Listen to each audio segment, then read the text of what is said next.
kick-off pilkada, ada juga dugaan bahwa Kapolri menggerakkan sejumlah aparatnya untuk memenangkan pilkada di sejumlah daerah. Itu apakah juga nanti Komisi 3 akan memanggil Kapolri untuk membahas secara khusus, karena apalagi banyak isu ada partai coklat yang digunakan untuk memenangkan calon tertentu?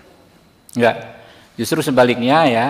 Apa yang disampaikan oleh segelintir orang terkait parcok dan lain sebagainya itu kami kategorikan sebagai hoax ya.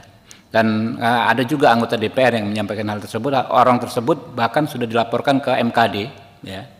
Karena kami juga anggota MKD ya. Orang tersebut sudah dilaporkan ke MKD. Kami ingin meminta keterangan beliau apa yang menjadi bukti ya, apa yang menjadi dasar juga disampaikannya tuduhan tersebut. Namanya pilkada ini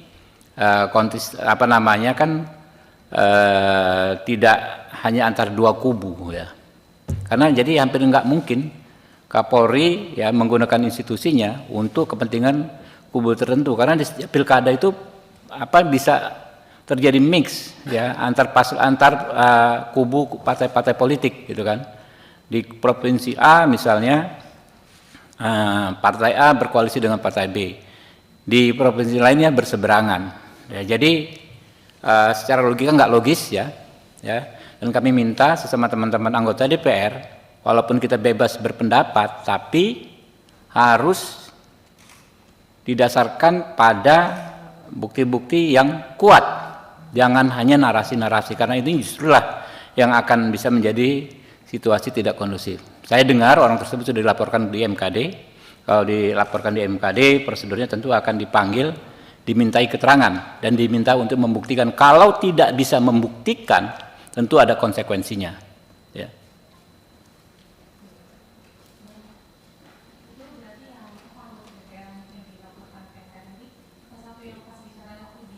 Saya nggak tahu. Pokoknya saya mendengar saya kan anggota MKD ya. Saya mendapat informasi ada anggota DPR yang dianggap menyampaikan informasi yang tidak tepat atau fitnah atau hoax, informasi tanpa bukti bersifat tuduhan ya. Kan anggota DPR itu kalau secara hukum memang imun, tapi di MKD kami punya mekanisme supaya setiap pernyataan itu tidaklah bernuansa fitnah gitu. Justru disitulah menerobos yang namanya imunitas anggota DPR tersebut. Memang tidak bisa dipersoalkan secara hukum, tapi tentu bisa dipermasalahkan di MKD.